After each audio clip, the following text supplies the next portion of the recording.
Department of Energy nagbabala sa mga posibleng magsamantala sa presyo ng mga produktong petrolyo sa gitna na nakaambang big-time oil price hike sa Martes. Hindi, ang mahalaga, determinado siyang magsabi ng totoo. Yan ang mahalaga sa lahat. Isa sa mga akusado sa kaso ng missing sabongeros na nagsabing inilibing ang mga ito sa Taal Lake, posibleng maging state witness ayon sa Department of Justice. So this just proves that with the pronouncement of the President that we are shifting from internal security to external defense. The Navy is doing its role in ensuring that our waters are safe, whether from conventional threats and illegal activities. Pagbabantay sa karagatan ng bansa, pinaigting ng Philippine Navy kasunod ng pagkakasabat ng 10 billion pesos na halaga ng droga sa Zambales. Isa-isa po natin ang listahan ng mga kababayan natin na kailangan po ng assistance sa ngayon. Mga panuntunan o guidelines na mga ipagkakaloob na tulong sa mga displaced Filipino workers na naaapektuhan ng gyerang Israel-Iran, idinitalye ng Department of Migrant Workers. Monitoring at validation ng mga Pilipinong nangangailangan ng tulong sa Middle East, nagpapatuloy ayon sa OWA. So, it appears that the Ombudsman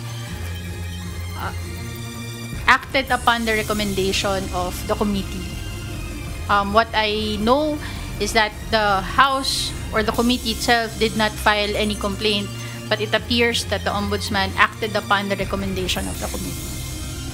Kamara nilinaw na hindi naghain ng reklamo laban kay Vice President Sara Duterte sa Office of the Ombudsman.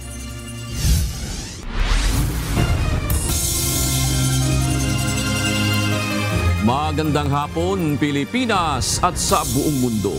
Tayo po ay sa bayang napapakinggan sa Radyo La Verdad 1350, ang UNTV Radio. At una sa ating mga balita. Good news sa mga estudyante. Malaki na ang matitipid nyo kung sasakay sa LRT at MRT dahil dinagdagan pa ng Department of Transportation ang diskwento para sa mga mag-aaral. Pinag-aaralan din ng DOTR kung bibigyan na rin ng additional discount ang mga senior citizen na sasakay ng tren. Ito ang balita ni Benedict Samson. Ang mensahe ni Pangulong Marcos Jr. sa mga estudyante, mag-aral kayong mabuti. At para matuon ang mga bata ang kanilang pag-iisip sa pag-aaral, minabuti ng Pangulo na pag-aanin ang gasto sa pagbabalik eskwela. Mag-aral ng mabuti.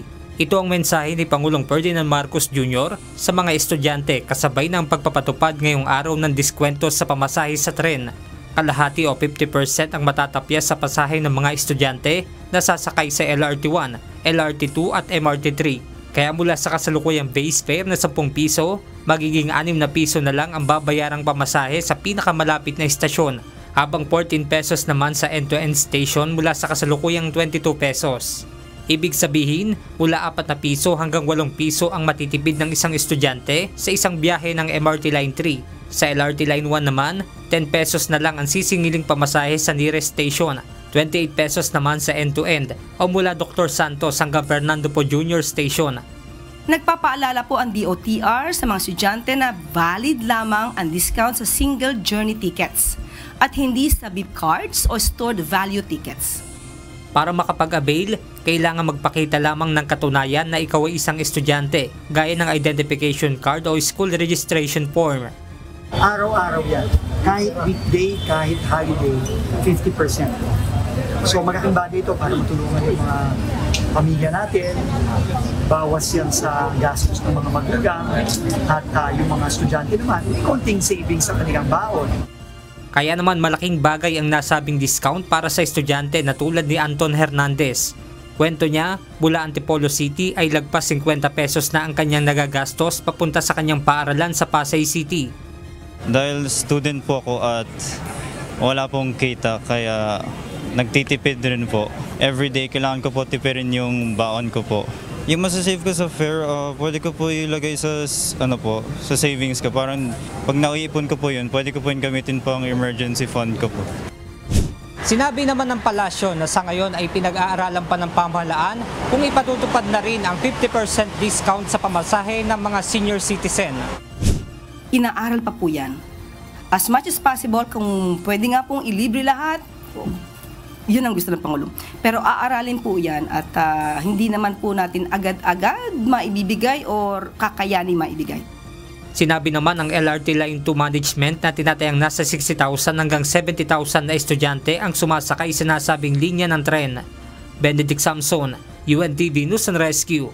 Diyos ang aming sandigan, serbisyo publiko ang aming pinahahalagahan.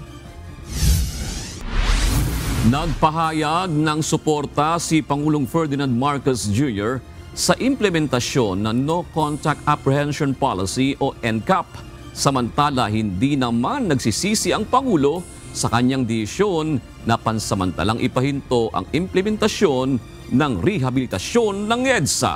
Ito ang balita ni Nel Maribuhok. In principle, agree ako dyan sa no contact. Agreed ako dyan.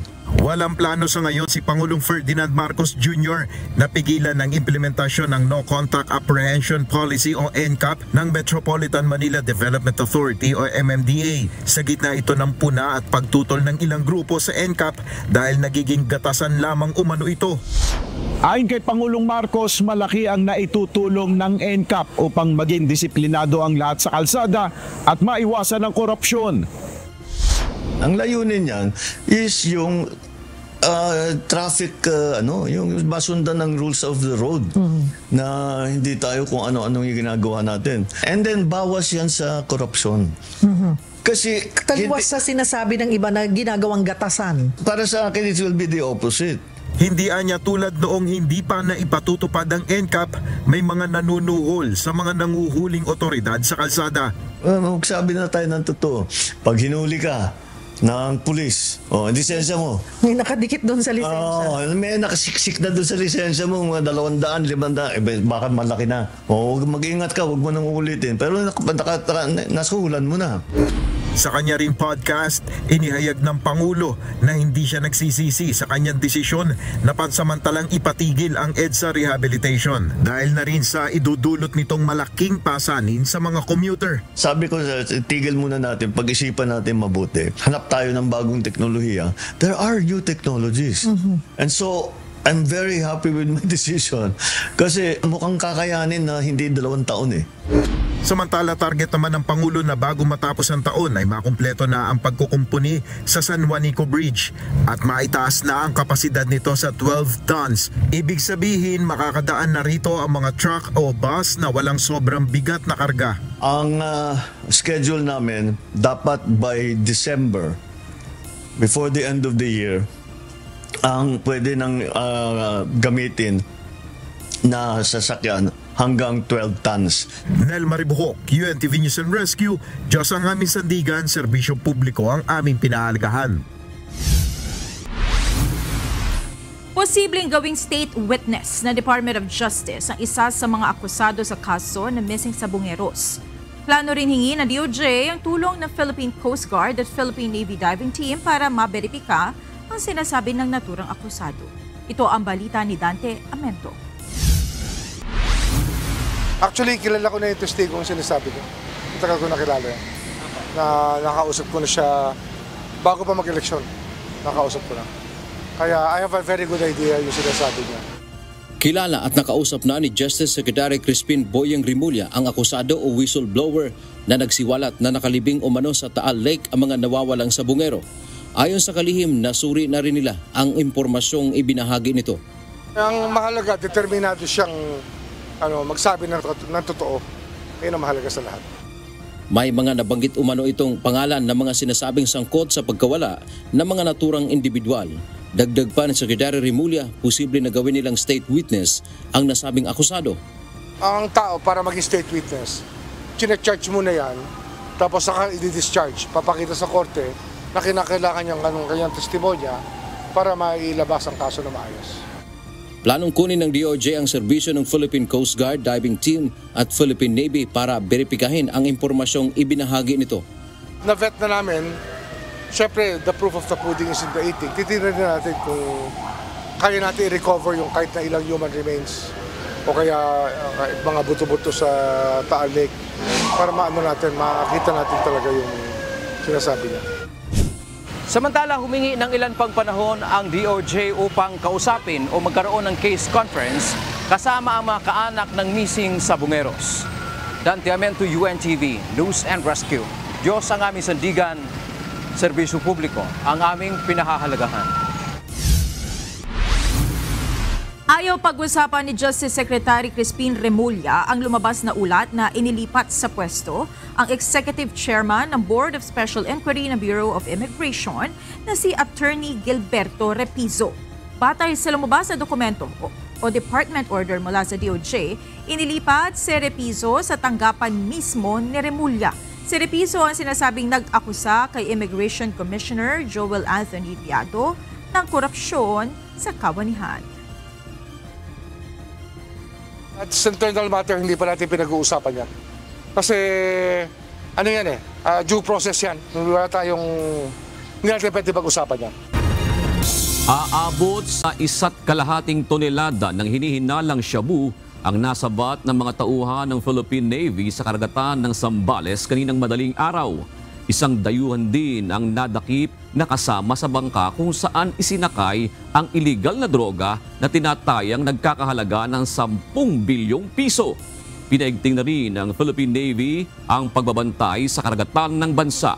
Ito ang balita ni Ryan Lacanlale. So the Philippine Navy, through the Northern Luzon Naval Command, successfully intercepted approximately 1.5 tons of methamphetamine hydrochloride, or commonly known as shabu, with an estimated street value of 10 billion pesos off the coast of Zambales early this morning. Sako-sakong pinaghihinalaang shabu ang nasabat ng Northern Luzon Naval Command sakay ng isang fishing vessel sa karagatang humigit kumulang 50 hanggang 60 nautical miles mula sa baybayin ng Zambales kaninang pasado 1:00 ng madaling araw. Isinagawa ang operasyon sa mahigpit na pakikipag-ugnayan ng Philippine Navy sa Philippine Drug Enforcement Agency o PDEA. Ayon kay Commodore Edward Desagon, commander ng Northern Luzon Naval Command, nagduda ang Navy matapos mapansin ang hinalang kilos ng naturang bangka na palayo sa ibang mangingisda. But when I say suspicious movement, because we observed this particular vessel, that it is by itself operating far from other vessels or fishing vessels. And then fishing vessels normally magkakadikit yan kasi pag may nahuli yung isa, maraming isda doon, magkakadikit yan talaga. And this particular vessel was very far off, so it made us think that there must be something wrong, or it became suspicious. Isang dayuhan kasama ang ilang Pilipinong mangingisda ang sakay ng bangka, pero wala pang inilalabas na kompletong detalye sa mga naaresto habang nagpapatuloy ang investigasyon. Sa impormasyong nakuha ng Philippine Navy, galing sa malaking sasakyang pangdagat ang droga at inilipat lamang sa bangkang pangisda na tangkasan ang ipasok sa bansa.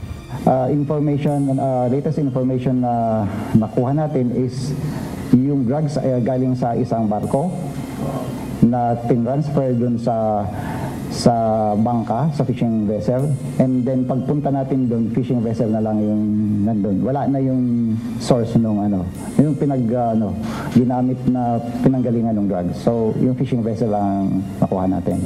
Isa ito sa pinakamalaking droga na nasabat sa kasaysayan ng Philippine Navy. Ayon kay Desagon, simula nang ma-recover ang sako-sakong droga na lumulutang sa karagatan ng Northern Luzon noong unang linggo ng Hunyo, ay mas pinaigting nila ang kanilang maritime security operation. Ang nasabat na droga ay dadalhin sa Naval Operating Base sa Subic para sa maayos na dokumentasyon at opisyal na turnover sa Philippine Drug Enforcement Agency. Sa pagpapatupad ng Comprehensive Archipelagic Defense Concept, mas pinaigting ng Philippine Navy ang tuloy-tuloy na naval operations at isa sa naging bunga nito ang pagkakasabat sa bulto ng illegal na droga, patunay ng mas pinatibay na maritime law enforcement sa ating karagatan. So this just proves that with the pronouncement of the President that we are shifting from internal security to external defense. The Navy is doing its role in ensuring that our waters are safe, whether from conventional threats and illegal activities. Ryan Lacanlale, UNTV News and Rescue. Diyos ang aming sandigan, serbisyo publiko ang aming pinahahalagahan. Nasabat ng Bureau of Customs Ninoy Aquino International Airport ang nasa 16 na milyong pisong halaga ng iligal na droga sa ilang mga abandonadong parcel. Matapos sumailalim sa X-ray scanner ang mga parcel, lumitaw ang kahina-hinalang mga imahe, kaya nagsagawa ng physical inspection ang mga otoridad. Nakuha ang higit 3 kilo ng ketamine na nagkakahalaga ng nasa 15 million pesos. Meron ding 1 kilo ng high-grade marijuana o kush na nagkakahalaga naman ng higit 1 bilyong piso. Nakuha sa parcel mula sa Poland ang 5 plastic bags ng ketamine, habang ang marijuana naman ay sa mga parcel mula sa Estados Unidos at Thailand. Na-turn over na sa Philippine Drug Enforcement Agency o PDEA ang mga droga para sa investigasyon. Maaari pang mabawasan o madagdagan ang nakaambang big-time oil price hike sa susunod na linggo ayon sa Oil Industry Management Bureau ng Department of Energy o DOE. Nagbabala rin ang ahensya sa mga posibleng magsamantala sa sitwasyon. Patuloy namang umaapela ang ilang transport group para sa pisong dagdag sa pasahe. Ito ang balita ni Asher Cadapan Jr. Anong reaksyon nyo? Tataas ang crude next week, 4 na piso kada litro. Ang alam ko, sir, is ang nagdi-design yan, price ibang bansa. Magkano bili natin? Ganun talaga. Yun talaga magagawa. Wala ganun talaga. Walang magagawa. Tataas talaga. Walang magagawa. Ito ang karaniwang tugon ng mga motorista sa pabago-bagong presyo ng mga produktong petrolyo. At sa gitna ng tensyon sa pagitan ng mga bansang Israel at Iran, big-time oil price hike ang inaasahan simula sa darating na Martes. Batay sa datos ng Department of Energy Oil Industry Management Bureau o DOE-OIMP, tinatayang aabot hanggang 3 piso ang dagdag sa presyo ng kada litro ng gasolina, habang mahigit 4 na piso naman sa diesel at kerosene. Ayon kay DOE-OIMP Assistant Director Rodela Romero, base pa lang ito sa 4 na araw na monitoring ng ahensya.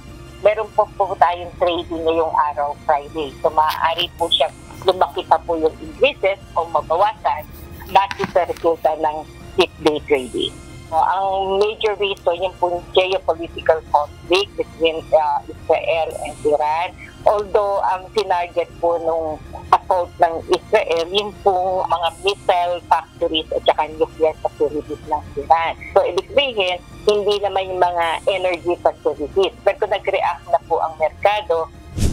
Sa taya ng Oil Industry Management Bureau, bagaman nagbabago ang presyo ng mga produktong petrolyo kada linggo, mas mataas nila ang posibilidad na magpatuloy ang oil price increase sa mga susunod na linggo. Bunsod nito, nanawagan ang ahensya na huwag mag-hoard o mag-imbak ng maraming gasolina na higit sa kinakailangan. Paliwanag ni Romero, wala pa rin kasiguraduhan kung ano ang magiging presyo sa susunod na linggo. Bukod dito, delikado ito lalo kung walang tamang paglalagyan na petroleum grade container at hindi basta kung saan-saan lang. Bawal po mag-hoard. Bawal po. May kaso po ang hoarding. Kasi yun nga, sa halip na wala tayong kakulangan dahil may enough supply naman po tayo sa bansa natin, bagamat mahal lang po, di po ba, mahal ang pagkakabili. Bunsod ng pagtaas ng presyo ng langis, umaasa ang mga transport group sa 6,500 pesos na one-time subsidy na ilalaan ng pamahalaan. Habang nais pa ring itulak ng ibang grupo ng mga driver at operator ng Public Utility Vehicles o PUV ang pisong dagdag sa pasahe. Ayon kay Pasang Mazda Chairman Roberto Caorbet Martin, kasama nila sa nagsusulong sa fare increase ang Alliance of Transport Operators and Drivers Association of the Philippines o ALTODAP at ang Alliance of Concerned Transport Organization o ACTO. 2 days ago, nag-meet kami ni Mr. Marcos kay Chairman George Guadis at yung pisong provision increase, i-effect na okay next week. Kaya niya lamang, hindi rin po natin alam, pero palang bigla ang magkataas na magaganap na napakalaki. Siguro po, by next week, babalik kami kay Chairman George Guadis upang mapag-usapan pa nilang mga problema sa anin ng transportation. Tutol naman dito ang transport group na Manibela. Yung fare increase, hindi po kami susunod dito. Mahirap po sa ating mga mahal na mananakay yung piso na dagdag pasahe, lalo pa po natin silang pahihirapan. Dagdag pahirap po ito.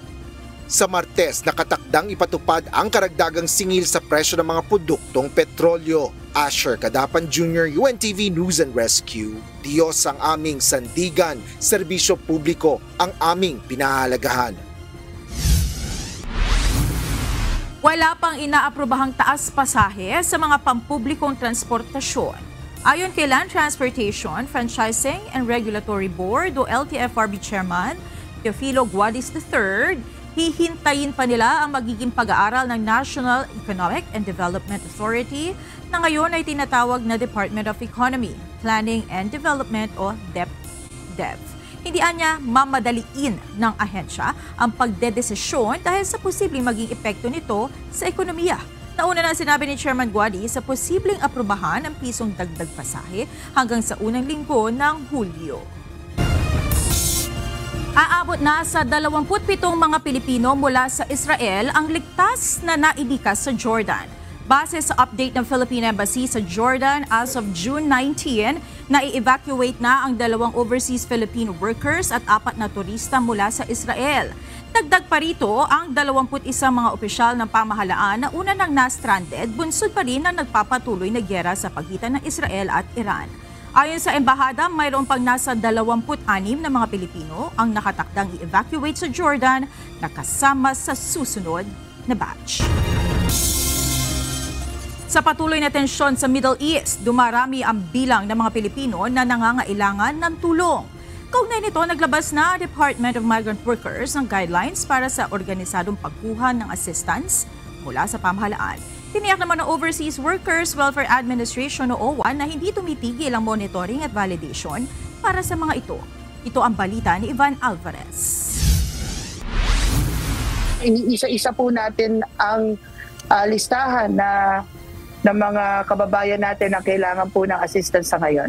Naglabas ng guidelines ang Department of Migrant Workers o DMW para sa pagbibigay ng tulong sa mga displaced overseas Filipino worker sa Middle East, lalo na sa Israel. Ayon sa advisory ng DMW, maaaring mag-message sa WhatsApp number na 972-507-622-590 kung saan naka-attach ang Accomplished Assistance to National o ATN form, kopya ng passport at visa. Oras na maaprubahan ang aplikasyon, makakatanggap ang mga ito ng financial aid na nagkakahalaga ng $200, food at hygiene kit, pati na rin repatriation assistance. Prioridad ang mga nawala ng tirahan o trabaho dahil sa missile attacks. Gayon din ang Pinoy hotel workers na galing sa government-to-government recruitment na natigil sa paghahanap buhay. Maging mga caregiver na pinahinto na sa serbisyo ng kanilang mga employer. Tiniyak naman ng DMW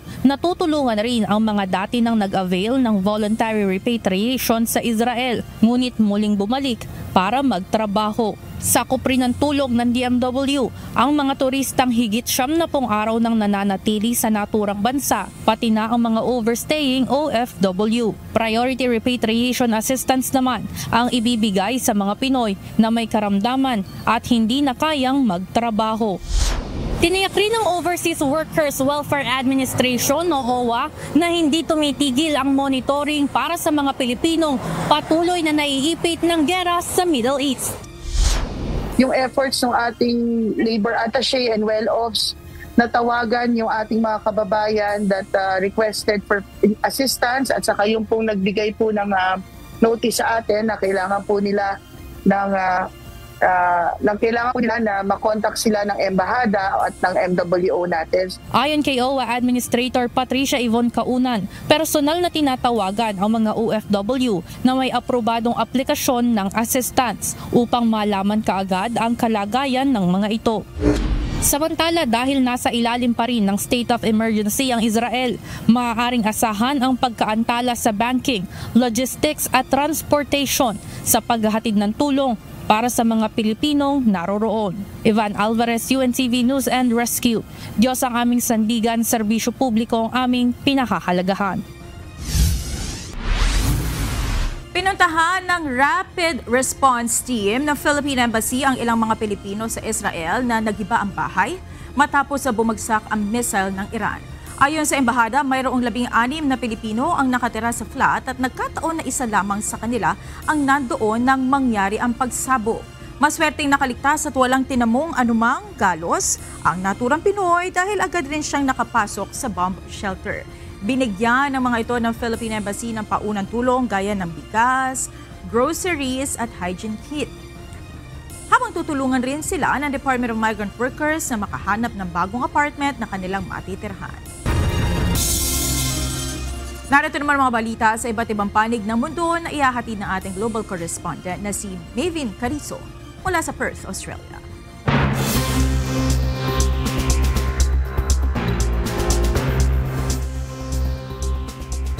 Tuloy-tuloy pa rin ang pag-atake ng Iran sa Israel. Natakla namang magpasya sa loob ng 2 linggo si US President Donald Trump kung direktang makikialam sa hidwaan ng dalawang bansa. Ito ang balita ni Noel Poliarco. Naglunsad ng pag-atake ang Iran laban sa Israel. Base sa mga impormasyon, tinamaan ng Iranian missile strike ang Beersheba, pinakamalaking lungsod sa Negev Desert ng katimugang bahagi ng Israel. Makikita sa mga video ang pinsalang iniwan ng missile strike. Wala namang napaulat na casualties. Ngunit agad na ring nag-dispatch ng tauhan ang Emergency Medical Service ng Israel sa lugar. Right now we're in the south, another place that was got hit by a missile, 6 buildings behind me got hit. Now MDA teams are searching each apartment to see if someone got hurt. Luckily, so far we found only 6 people that were slightly injured, and MDA teams behind me now searching every apartment and every place, every shelter room. Ayon sa White House, nakatakda namang magpasya si US President Donald Trump sa susunod na 2 linggo kung direkta itong makikialam sa Israel-Iran conflict.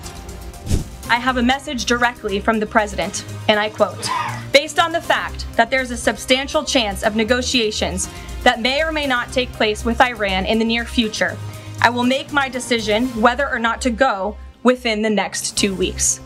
Ang Foreign Minister ng Iran ay nakatakdang makipagpulong ngayon sa Geneva kasama ang mga counterpart mula sa France, Germany at United Kingdom para sa mga pag-uusap sa nuclear program ng Tehran at wakasan ang mga pag-atake ng Israel. Noel Poliarco, UNTV News and Rescue Canada. Diyos ang aming sandigan, serbisyo publiko ang aming pinahahalagahan. Itinuturing na senyales ni Ukrainian President Volodymyr Zelensky ang pinakabagong missile strike ng Russia para pataasin pa ang pressure laban sa Moscow. Ito ay upang mapilitang tanggapin ito na sumang-ayon sa ceasefire sa gitna ng patuloy na paglala ng digmaan. Personal na nagtungo sa Kiev, si Zelensky kasama ang ilang opisyal nitong Huwebes ng umaga upang mag-alay ng bigla at magbigay pugay sa 23 katao na namatay matapos bumagsak ang gusali dahil sa direktang tama ng missile. Umabog ang higanteng Starship spacecraft ng SpaceX sa isang nakasisilaw na bola ng apoy habang isinasagawa ang pagsusuri nitong Miyerkules ng gabi sa Texas. Ayon sa ex-post ng SpaceX, naganap ang pagsabog bandang 11:11 ng gabi sa kanilang starbase sa Brownsville, Texas, habang naghahanda para sa ika-10 test flight ng Starship. Kasalukuyang iniimbestigahan ng kanilang engineering team ang insidente. Napatunayan sa isang pagsusuri na ang pagban ng Australia sa pagsali sa social media ng mga batang wala pang 16 na taong gulang ay posible at epektibo. Ayon sa Age Assurance Technology Trial, maaasahan ang paggamit ng mga sistema ng age verification sa Australia. Gayunpaman, inamin ng project director na si Tony Allen na hamon pa rin ang pagpigil sa mga bata na lusutan ang mga sistema. Nakasaad sa nasabing batas na nakatakdang ipatupad sa katapusan ng taon na pagbubutahin ang mga hindi susunod na social media platforms gaya ng Facebook, Instagram, TikTok at X ng hanggang 50 million Australian dollar. Binabantayan ng ibang bansa ang batas na ito habang ang European Union ay may mungkahi rin na limitahan ang paggamit ng social media sa mga bata maliban kung may pahintulot na magulang. At yan ang mga balita mula sa iba't ibang panig ng mundo. Mula dito sa Perth, Australia. Ako si Maven Carito. Magandang gabi. Binigyan ng tig 75,000 pesos na ayuda ng Department of Migrant Workers ang dalawang Filipino seafarer na na-hostage sa MV Century Royal sa Haiti noong Abril. Kahapon nagpunta sila sa tanggapan ng Department of Migrant Workers sa Mandaluyong City kasama ang kani-kanilang asawa at kinatawan ng kanilang manning agency. Nakauwi ang mga seafarer noong May 23 at nitong June 17. Kausap naman ng DMW ang manning agency ng mga seafarer para sa reintegration support. Habang ang Overseas Workers Welfare Administration o OWA naman ay tutulong para sa dagdag na suporta sa kanilang mga kaanak. Nilinaw ng House of Representatives na hindi ito ang naghain ng reklamo laban kay Vice President Sara Duterte sa Office of the Ombudsman. Gayunman, inihayag ng Kamara na nagbigay ito ng kopya ng committee report ng House Good Government and Public Accountability sa Ombudsman kaugnay ng isinagawa nitong investigasyon sa paggamit ng confidential funds ng Office of the Vice President at Department of Education sa ilalim ng termino ni VP Sara. Ito ang balita ni Rosalie Cos. Don't you find it suspicious that the Ombudsman will identify the House as a complainant? Bakit nga, 'di ba? Pero again, ang sasagutin ko lang sa inyo yung factual na meron ako. Ang mga tanong na yan, tatanungin ko din. Hindi ang House of Representatives ang naghain ng mga reklamo laban kay Vice President Sara Duterte sa Office of the Ombudsman, kaugnay ng umano'y maling paggamit sa confidential funds ng kanyang tanggapan at Department of Education nang ito pa ang kalihim nito. Binigyang din ito ni Attorney Princess Abante, tagapagsalita ng House of Representatives. Ito ay matapos lumabas ang direktiba ng Ombudsman sa Office of the Vice President at mga isinasangkot na kawani ni VP Sara at DepEd kung saan pinaghahain ang mga ito ng counter affidavit at iba pang supporting documents kaugnay ng mga aligasyon laban sa kanila. Sa direktiba, ang House of Representatives Committee on Good Government and Public Accountability ang complainant. Pero ang ipinadala ng Kamara sa Ombudsman at iba pang ahensya ng pamahalaan ay kopya ng committee report ng House panel kaugnay ng isinagawa nitong legislative inquiry sa utilization ng confidential funds ng OVP at DepEd. Nakasaad sa committee report ang rekomendasyong maghain ng kaukulang criminal, civil at administrative cases laban kay VP Sara at ilang mga kawani nito. So, it appears that the Ombudsman acted upon the recommendation of the committee. What I know is that the House or the committee itself did not file any complaint, but it appears that the Ombudsman acted upon the recommendation. June 10, pinagtibay ng plenaryo ng Kamara ang committee report, samantalang June 16 ito natanggap ng Ombudsman. June 19, naglabas na ng direktiba ang Ombudsman para sa Office of the Vice President at mga isinasangkot na kawani ng tanggapan at DepEd.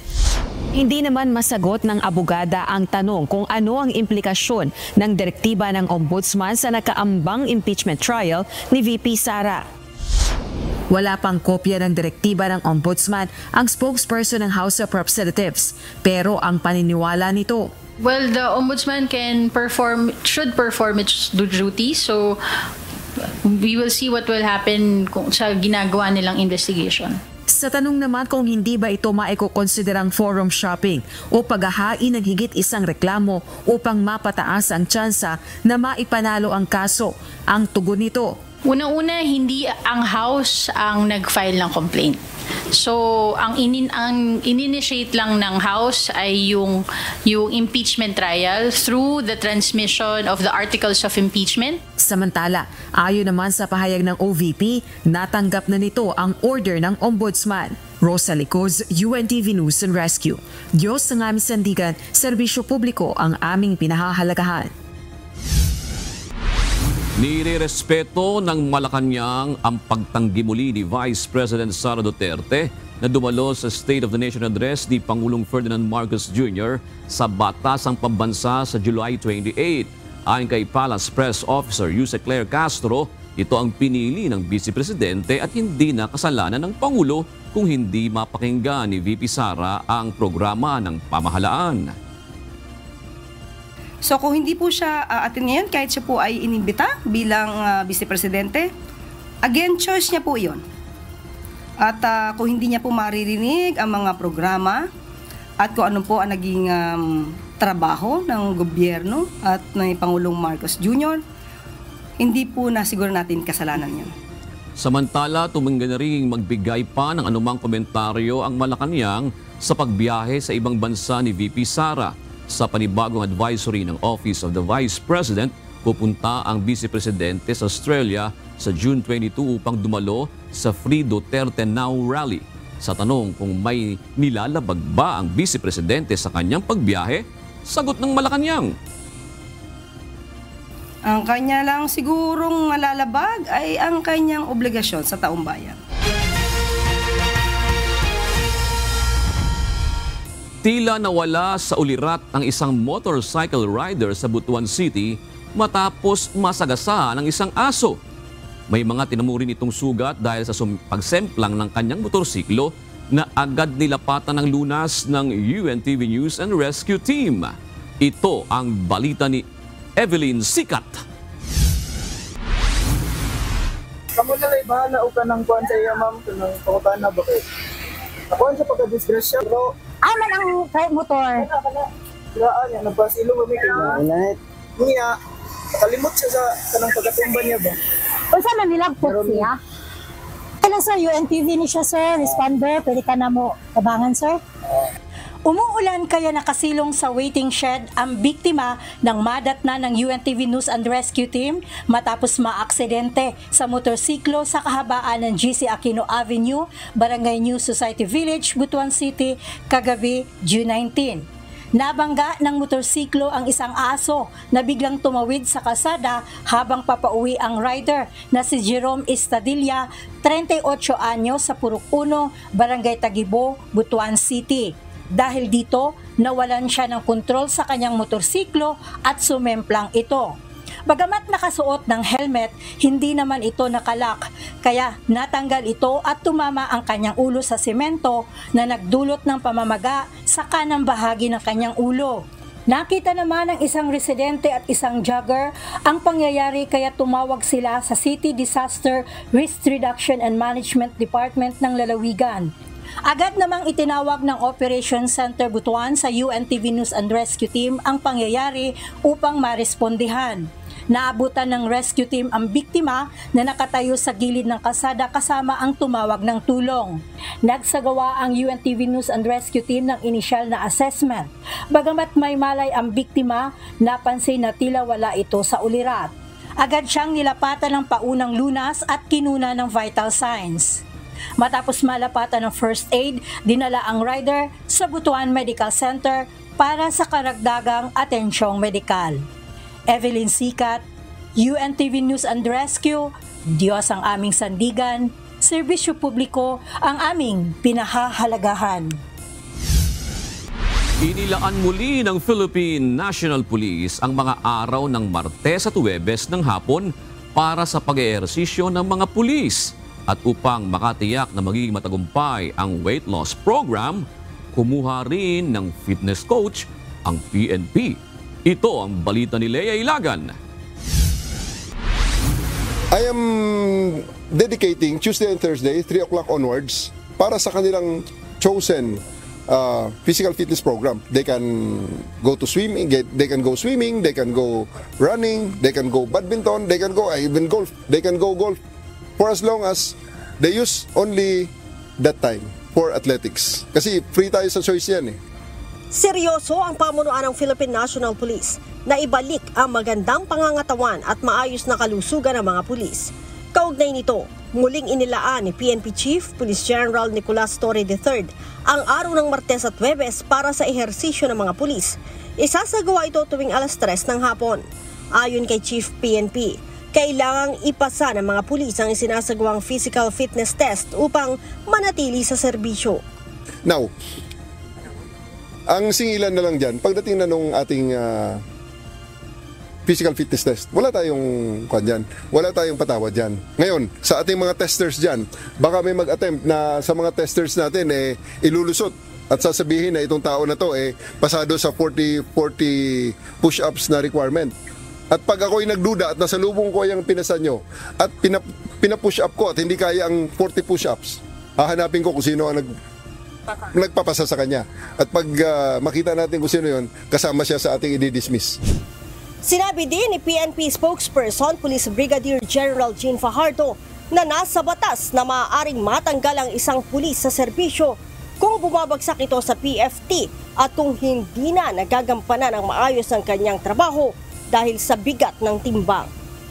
We have to consider separating them from the service kasi may tinatawag po tayo kung talagang hindi mo na ma-perform kung ano yung nasa provision ng batas ay meron po tayo mga tinatawag po na termination by attrition.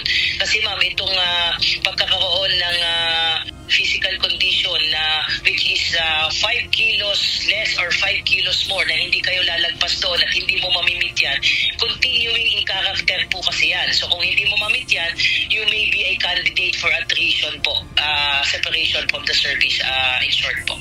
Ang Police Community Assistance and Development Division o PCAG kumuha ng fitness coach para sa kanilang mga tauhan.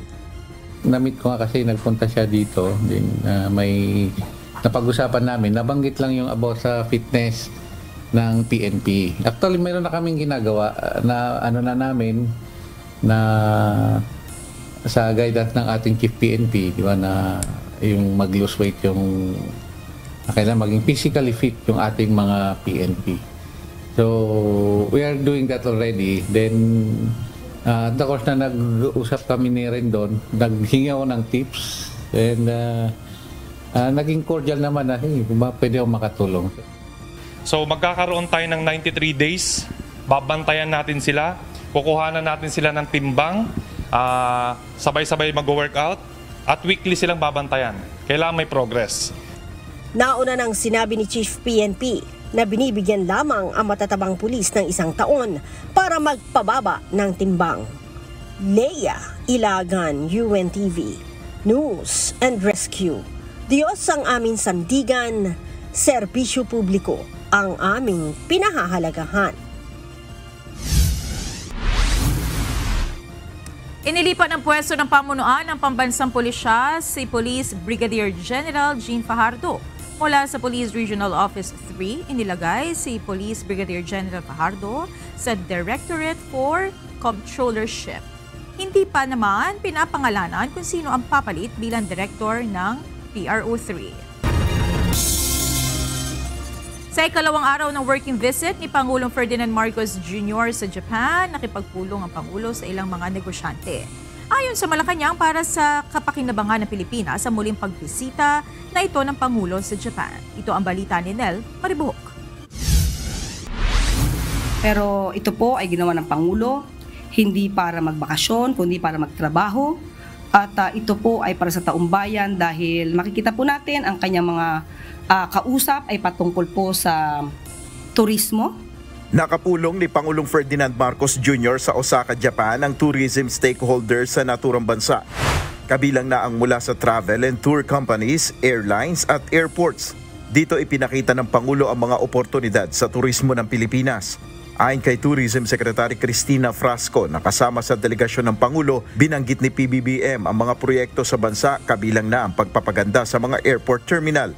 The President communicated to our travel and tourism stakeholders his prioritization of tourism development by ensuring the improvement of infrastructure, mentioning the privatization of our main gateway, the NAIA airports, as well as our regional airports, with the intent of being able to usher in Japanese tourists directly to our island destinations.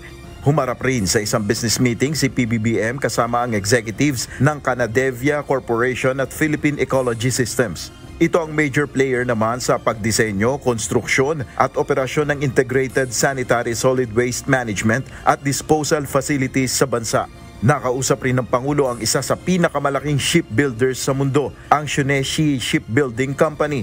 Nasa Osaka rin ang Pangulo para dumalo sa World Expo 2025. Nel Maribuhok, UNTV News and Rescue, Diyos ang aming sandigan, serbisyo publiko ang aming pinahalagahan. Binabalak ng Department of Transportation na simulan sa susunod na taon ang konstruksyon ng isa pang istasyon sa LRT Line 1 sa Talaba, Bacoor City, Cavite. Kasunod ito ng hiling ng lokal na pamahalaan ng dagdag na istasyon na accessible sa publiko. Samantala, pipiliti ng DOTR na matapos ang nalalabing 2 istasyon ng LRT Line 1 Cavite Extension bago matapos ang taong 2028. Ito ang balita ni Benedict Samson. Pipilitin na rin natin na masimulan na yung Talaba Station para umabot na tayo ng Bacoor. Plano ng Department of Transportation na simulan na sa susunod na taon ang konstruksyon sa isa pang istasyon ng LRT Line 1 sa Cavite. Ayon kay Transportation Secretary Vince Dizon, ito'y bilang tugon sa hiling ng lokal na pamahalaan ng Bacoor na magkaroon pa ng karagdagang istasyon ng tren sa lungsod. Alam niyo naman, ang Bacoor, napakadami ng riders niyan. So, yun ang primary reason, no? Para tulungan natin ang LGU para sa kanilang current plans at future plans din ng LGUs. Ayon sa kalihim, higit 2 bilyong piso ang kanilang ilalaang pondo para sa konstruksyon ng karagdagang istasyon. Sa ngayon ay unti-unti na ring isasaayos ng DOTR ang mga right-of-way issue na madadaanan sa naturang proyekto. Wala masyado sa Talaba. Ang malaking right-of-way problem sa Nyog doon kasi heavily congested area yon ang Nyog. So yun ang challenge. Sakali namang matapos na ang Talaba Station, ay ipapasa na ito ng DOTR sa LRMC na sila namang magpapatakbo sa operasyon nito. We are hoping na ma-approve yung buong yun. Pero kahit na hindi ma-approve yung buo, sisimulan na natin ang construction ng Talaba Station next year. So, importante yan at na-inform na rin natin ang LRMC na nagpapatakbo ng Line 1. Samantala, sa kasalukuyan ay tuloy-tuloy na rin ang konstruksyon sa Las Piñas at Zapote Station ng LRT Line 1 Cavite Extension. Ayon kay Dizon, sakaling matapos ang 2 istasyon, mapapaikli na lang sa 25 minuto ang biyahe mula Bacoor City hanggang Pasay City at kayang magsakay ng nasa 800,000 pasahero kada araw. May 2 stasyon tayo na ongoing na, yung Las Piñas at Zapote. So, kampante tayo, tingin ko, kaya nating matapos hanggang Zapote bago matapos ang termino ni Pangulong Marcos. So, yun, pipilitin natin yun. Benedict Samson, UNTV News and Rescue. Diyos ang aming sandigan, serbisyo publiko ang aming pinahahalagahan. Pinag-aaralan ngayon ng Metropolitan Manila Development Authority o MMDA ang iba't ibang posibilidad upang mapaluwag ang matinding trapiko sa motorcycle lane sa Commonwealth Avenue. At isa na rito ang paghahati ng kasalukuyang bike lane sa lugar. Ito ang balita ni Jed Neresina. Ang suggestion namin, pinakamagandang suggestion is hatiin po yung existing bike lane sa Commonwealth kasi malapad naman po siya. Nasa 5 meters po siya. Sa gitna ng dumaraming bilang ng motorsiklo at bumibigat na trapiko tuwing rush hour, partikular na sa Commonwealth Avenue, Tinitingnan ngayon ng Metropolitan Manila Development Authority o MMDA ang posibilidad ng paghahati ng bicycle lane rito. Ngunit sa mga siklista na pangunahing gagamit ng lane, ang planong ito ay nagdudulot ng pangamba sa kanila. Anila ang bawat espasyo sa daan ay mahalaga para sa kanilang kaligtasan at komportableng biyahe rin. Medyo hassle po kasi kapag marami po, parang hirap po dumaan. Kung maliit na po. Kasi kung lilitan pa, single bike, walang problema. Paano pa yung mga sidecar? O single din, bike din naman yon. Paano yung mga e-bike? O di ba kasama din siya sa mga bike? O sila nga binigyan na nga sila ng way para sa motorcycle lane, hindi pa nasunod. Bakit kailangan pang bigyan ng daan, di ba? Probably pa hindi po kasi nagbe-bike po kami. Isipin mo namin parami kami, sabay-sabay kami dito nagbabike. Pero kung isipin po sa may pangkalahatang sabihin natin mga traffic, okay po sa kanila, mga nagmumotor o kaya yung nagsasakyan kasi lalaki yung space nila pero po sa aming mga nagbike, hindi po. Pero paliwanag ni MMDA Chairman Romando Artes, hindi naman aalisin ang bike lane sa Commonwealth Avenue. Ayon sa MMDA, 5 metro ang lapad nitong bike lane rito sa Commonwealth Avenue. Plano nilang hatiin ito upang mabigyan ng karagdagang lane ang mga motorista ang dumaraan rito sa lugar. Kasya pa rin naman po ang bike na magsalubungan sa 2.5 meters. Cycle lane? Hindi po aalisin yung bike lane. Hahatiin lang po, babawasan. Kung ibibigay natin ang 2.5 meters sa nagmumotor, additional 2 lanes po yan. Sa kabilang banda, positibo naman ang pagtanggap ng ilang motorcycle riders sa panukalang ito. Actually talagang hassle po talaga pag dumadaan sa Commonwealth, lalo pag peak hour. Sobrang siksikan po. As in talagang yung mga motor halos 4 na dumadaan, magkakadikit pa po yun. Medyo delikado po kasi lalo na pwedeng magkasagyan ng handlebars. Konting sagi lang po dyan, pwede nang gumewang. Pagkos ng accident po. Ngunit ang planong ito ay hindi agad-agad dahil ayon kay Chairman Artes, kinakailangan pa nito ng konsultasyon sa iba't ibang sangay ng pamahalaan, maging ng mga siklista. Jed Neresina, UNTV News and Rescue. Diyos ang aming sandigan, serbisyo publikong aming pinahahalagahan.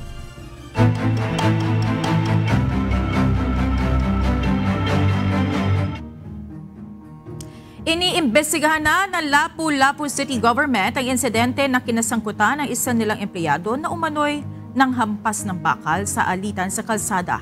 Binatikos naman ng mga netizen ang isang kongresista sa Tuguegarao City na trending ngayon online dahil gumamit umano ng template ng dasal mula sa AI o Artificial Intelligence at magpapatupad ng resolusyon ng Davao City para ma-hire sa mga fast food chains sa mga senior citizens at persons with disability. Ito ang balita ni JP Nunez. Sa Lapu-Lapu City, iniimbestigahan na ng pamahalaang lungsod ang insidente na kinasangkutan ng isang city employee. Sa video na ibinahagi ng biktima, makikita na nagkapisikalan sila ng isang rider na nakasuot ng asul na uniforme na kumpirmadong uniforme ng City Hall. Ang naturang lalaki ay gumamit ng panghampas na bakal para saktan ang nakaalitang rider. Nag-ugat-an niya ang insidente sa pagbangga ng government employee sa kanyang motorsiklo dahilan para masira ang kanyang plaka at mabasag ang signal light. Ayon kay Lapu-Lapu City Mayor Junard Chan, idudulog nila sa Civil Service Commission ang insidente. Hindi anya niya kukonsintihin ang empleyado ng gobyerno kung mapatutunayang may paglabag ito dahil sila dapat ang nagsisilbing role model sa publiko. Sa Tuguegarao City, binatikos ng mga netizen si Councilor Grace Arago dahil gumamit umano ito ng isang dasal na tila template ng Artificial Intelligence. Binasa niya ang dasal sa ika-9 na regular session ng City Council noong June 17. Feel free to modify this prayer or tailor it to your specific needs and benefits. Sinisika pa ng UNTV News and Rescue na makunan ng pahayag ang trending na konsehal. At sa Davao City, Magsisimula ng tumanggap ng mga empleyadong senior citizen at person with disability ang iba't ibang mga fast food chains. Inaprubahan ang resolusyon sa ginawang City Council session noong June 18.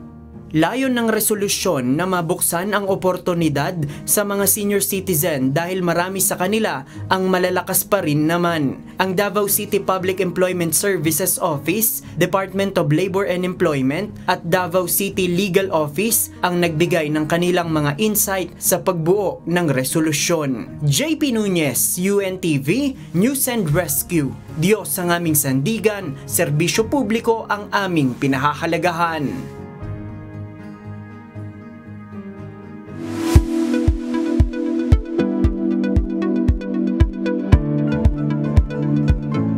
Maaaring magdulot ng seryosong karamdaman ng mga mikrobyo at kontaminadong pagkain. At kung magiging malubha, pwede rin itong mauwi sa food poisoning.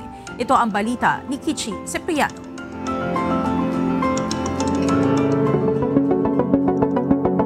So food poisoning, isa siyang sangay or isa siyang part ng foodborne illnesses. No? So anything na kinakain natin, once contaminated ito, ng contaminated meaning pwedeng bacteria, pwedeng fungus, pwedeng parasites, pwedeng virus. Ang food poisoning ay isang uri ng foodborne illness na nangyayari kapag ang pagkain ay nahaluan ng mapanganib na mikrobyo gaya ng bacteria, virus, parasite o amag.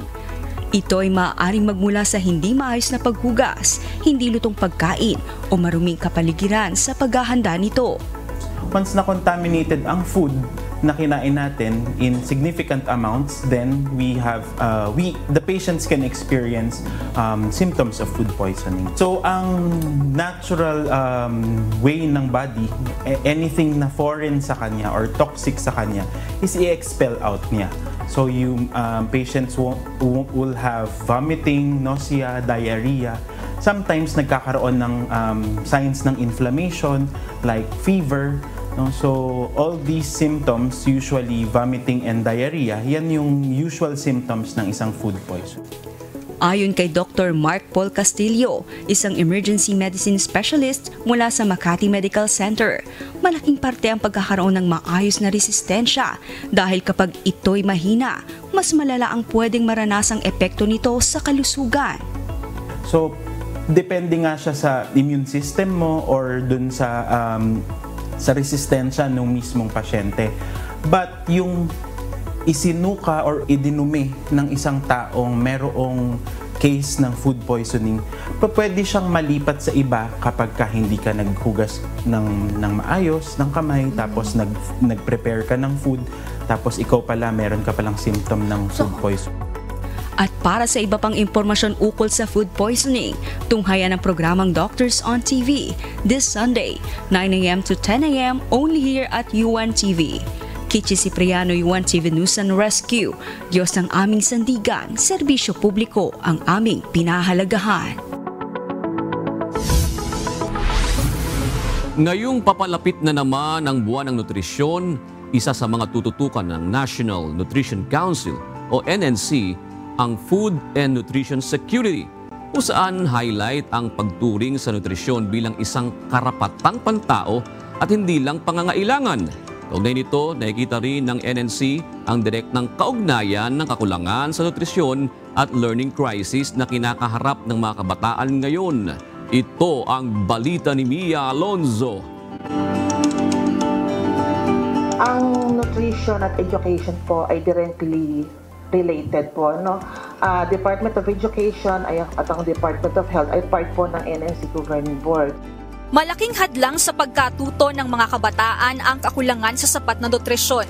Ayon sa National Nutrition Council o NNC, nagsisimula ang pundasyon ng maayos na nutrisyon sa unang 1,000 araw ng buhay, mula sa pagbubuntis ng ina hanggang sa 2nd taon ng bata.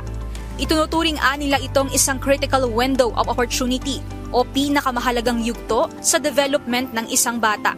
Mula palang pagkabuntis ng ating mga ina, nabubuo na po dyan yung mga neurons, no? Sa brain development ng mga bata. Kung kulang po ang nutrisyon ng isang nagbubuntis na ina, ay pihado po tayo na apektado po ang physical tsaka brain development po ng isisilang niyang sanggol. Ayon kay Jo Marie Tongol, Officer in Charge and Nutrition Officer 4 ng National Nutrition Council, kapag ang isang ina ay malnourished, maaari itong magkaroon o magsilang ng isang low birth weight baby. Kapag po hindi na agapan ang nutrisyon ng bata habang siya ay pinanganak na at hindi nabigyan ng karampatang nutrisyon, napakalaki po na epekto nito sa learning or sa cognitive development ng bata. More than the physical stunted or stunting na mararanasan ng bata, yung physical or yung cognitive development. So, mababa ang IQ. So, doon po nag-uumpisa yung problema po natin na hirap matuto. Tapos kung kulang pa po ang pagkain, hindi nakakakain ng breakfast or ng sapat na pagkain sa bahay. Kaya naman highlight sa darating na pagdiriwang ng Buwan ng Nutrisyon ang Food and Nutrition Security sa ilalim ng Philippine Plan of Action for Nutrition. Bagamat itinakda ang pambansang paglulunsad ng National Nutrition Month sa darating na July 7, sabay-sabay namang magsasagawa ng kani-kanilang regional launching ang mga nutrition office sa buong bansa sa July 1. Sa ilalim ng tema na Food at Nutrition Security maging priority, sapat na pagkain, karapatan natin, maglalatag ang konseho ng mga aktibidad kung saan magkakaroon ng nutrition exhibit marketplace at local island conferences. Inaasahan na maghahanda rin ng mga local government unit o LGU sa bawat komunidad at mga paaralan.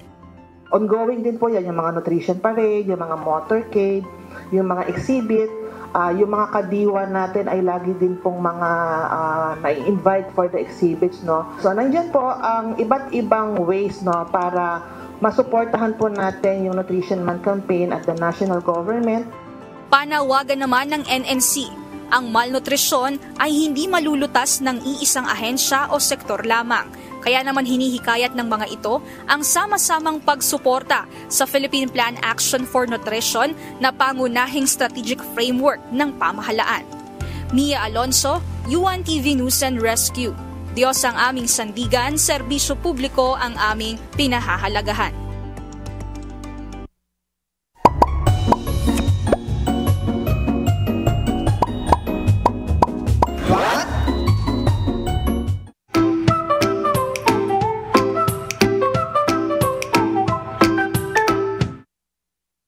Yung hindi mo alam kung itutuloy niya ba, iiwan ka ba niya o bahala na. Hindi ka sure, no? Alam mo ba, mas damaging papalayan kaysa sa hiwalayan o break up. Sakit, no? Alamin po natin.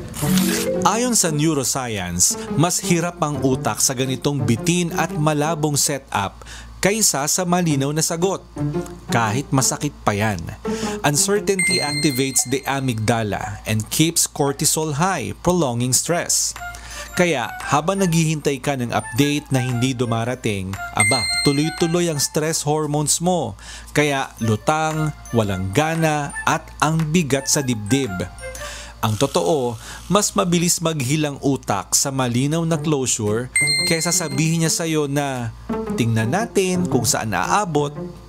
Mas healthy para sa mental health mo na ikaw na ang magbigay ng linaw sa sarili mo. At hindi yung lagi na lang niyang sasabihin na tingnan natin kung anong mangyayari. Kaya, huwag mong hintayin na maubos ang sarili mo sa waiting game. Iligtas mo na ang sarili mo habang maaga pa. Sana may natutuhan kayo at laging tatandaan, mapalad ang tao na nakakasumpong na karunungan at ang tao na nagtatamo ng kaunawaan.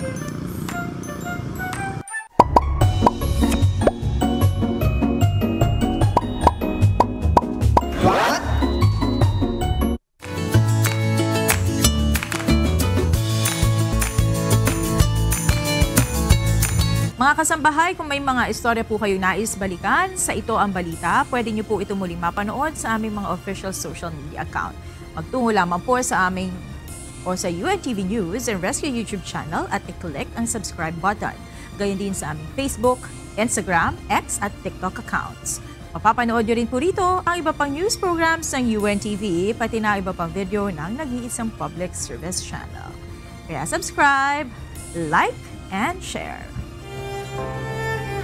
Narito naman ang salita ng Diyos na ating sandigan mula sa Aklat ng Kawikaan 27:2 na nagsasabi, "Purihin ka ng ibang tao at huwag ng iyong sariling bibig, ng iba at huwag ng iyong sariling mga labi."